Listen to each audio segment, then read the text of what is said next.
don't know what the best course of action is strategically at this point for me to do what I need to do for me, and I don't know what that is. Well, I've been on my own since I've been here. I took it at face value. And I understand that.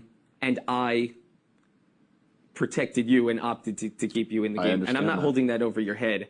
You need to do what you need to do. But we could be in a scenario in which you're outside, you never competed yesterday, Amber is competing, she'd be horrendous in that competition. I have the numbers that no matter who went up at anyone, I would always automatically stay, and went out on a limb because you did give your word, and I came through for you. I upheld, what I promised to do. In devil's advocate of that position, when you're saying that Jessica, that you can control the vote, that I could have gone home. No. That terrifies me, No. That's not that. It's that collectively, if we collectively cared for you to leave, you would have left. We did not. Neither one of us did. And I'm not saying that I control it. I'm saying that we discussed it, and neither one of us had that as a desire. If we did have it as a desire, then that's how it would have unfolded. That's scary. It shouldn't terrify you, because what we had the option to keep someone who was clearly defined on our side. She had no one. She's closest to Jamaica. Jamaica's close to Jessica. It would have been a number. It would have been you out as a big threat, and it would have been her here as a number. And we opted to do that. That shouldn't scare you. That should say to you how we feel towards you and what we I understand that too. What we made a conscious choice that we wanted to have you here. That's saying something. That shouldn't be scary. That should be, oh my God, I actually have the support of these two. That they stood up and they did take a chance and they made an out-of-the-box move and they did defend me. That's where I'm at in an impasse, because I don't know. I feel like I've played this game solo since I've been here. I still do.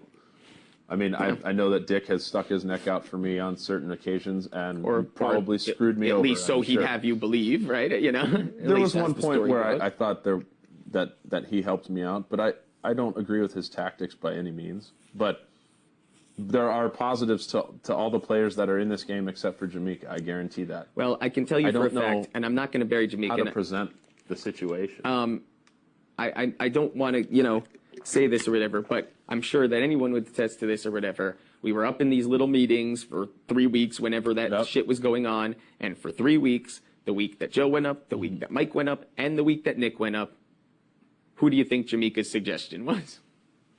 Right.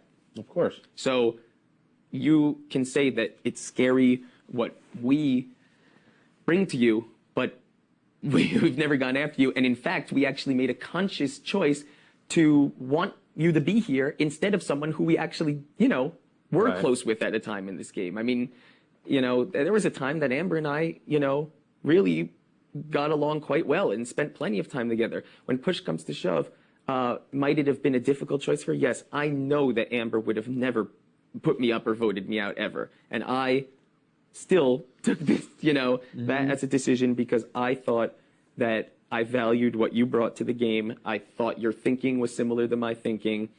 I liked the conversations we had about where you saw it going. And, the choice was keep Amber and have Jamaica and have you out. And then the numbers are totally flip-flopped. Or say, let's put everyone on an equal playing field and understand that we wanted you to be here and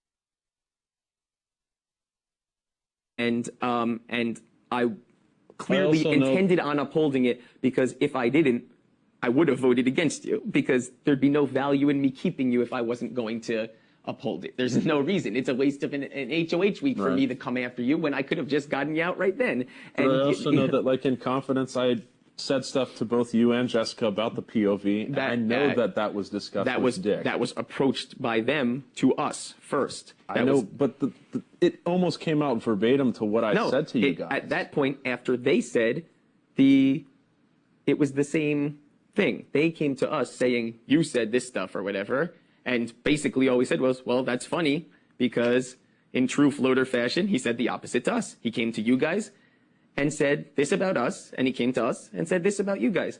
I mean, why shouldn't we say that? We all live in the house together. we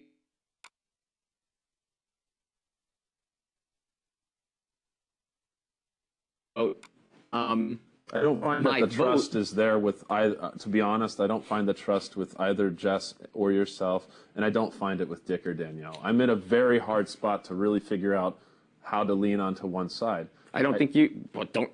So if you feel that way, then go after Jamaica, which everyone will be happy with, yourself included. And you stated to both that was the one thing that was solid on both ends. Never wavering. When you spoke to us, you said Jamaica's your target. When you spoke to them, you said Jamaica's your target. I mean, when I came to you about my vote a couple weeks back, you know, you indicated that, you know, you didn't really like to make deals, that you weren't going to, you know, promise your vote in any which way. You weren't going to say anything. And I know that you told Kale about what we discussed. I know that also. Why? Because Jen walked up to me 5 minutes later and said, Zach just repeated word for word the conversation you just had for him after you told me for a fact that you weren't going to. And I understand that. And I'm just trying to discredit credibility because it doesn't exist. You knew how you were going to vote. So at that point, you went to Dick and Danielle and said, I'll promise you my vote. And said, what can I get from you if I keep you? Because you knew that that's what you needed to do at that point. But I didn't harbor any grudges against you at that point. I'm not holding a grudge. Yeah, I'm saying you do what you had to do. There's no such thing as trust in this game. It doesn't exist. Well, the only thing is, like, you know, I'm not... I don't know what to do. I valued the conversation we had. I took it to heart in my decision-making process, and